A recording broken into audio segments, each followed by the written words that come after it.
gotta get out of the kitchen. Week 4's theme is South Africa, so we're making a Malva pudding, which is different than the typical America pudding, which when you think of like banana pudding and stuff, this is gonna be more British with the cake and stuff, and it's an apricot flavored cake. So let's give it a shot. We're gonna mix our liquids together first. I'm gonna use some whole milk, some brown sugar, whisk that together. Better to mix like your sugar with your wet ingredients to ensure it really breaks down instead of mixing it with your dry ingredients. And add some eggs.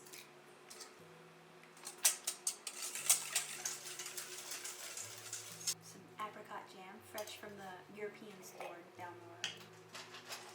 I'm not sure if the traditional Malva pudding calls for like the apricot chunks in it. So I didn't strain the jelly, I just left that as it was so that you taste some of the fruit in the cake, even though it's supposed to be subtle. I'm gonna add some vinegar to the cake mix. This is similar to like making red velvet or chocolate velvet cakes when you add some vinegar to the mix to help with the texture of the cake. And it also helps interact with the baking soda. And set the wet ingredients aside and combine the dry. Forgot to add the butter. I'm gonna add some melted butter to the wet ingredients.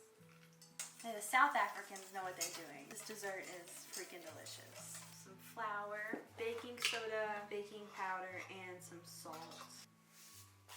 Just a pinch. A mess is part of it. I think the dish didn't truly taste good if you didn't make a mess in the kitchen. You're gonna add your dry ingredients to the wet.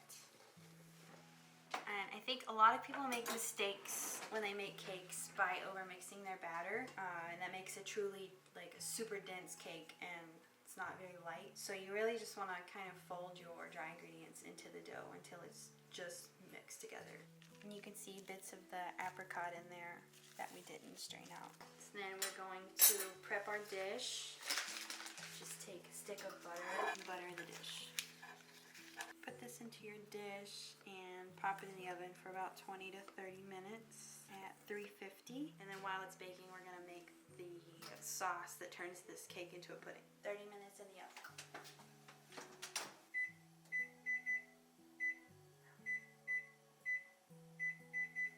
While the cake is baking, you'll want to prep the sauce because it's gonna be poured over the cake as soon as it comes out of the oven. It's gonna be some milk, heavy cream, butter, sugar, and just a pinch of salt. It's gonna absorb into the cake and turn it into that pudding consistency that you want.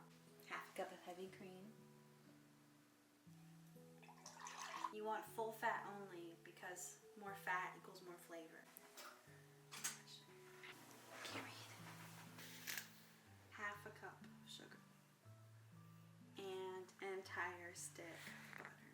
Just a pinch of salt. And then you're going to cook this over the stove top until everything's melted and comes together. And then as soon as the cake's done in the oven, we're going to pour it on top. Sugar's still in there. Melt that down.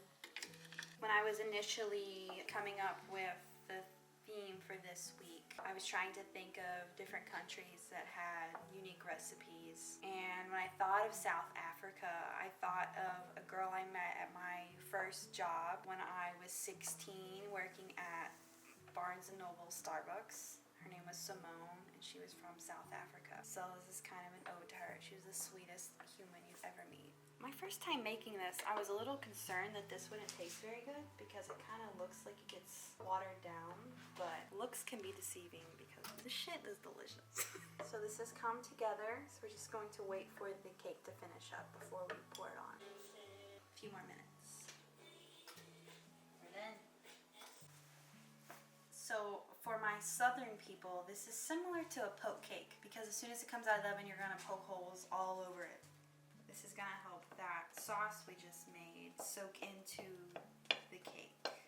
Give your sauce one more stir before you pour it over the top. You're gonna pour this over. I'm gonna leave just a little bit for some dippage later on. And then let this sit for a minimum of 30 minutes before you cut into it. Okay, we waited 30 minutes. Now we can cut into this bitch.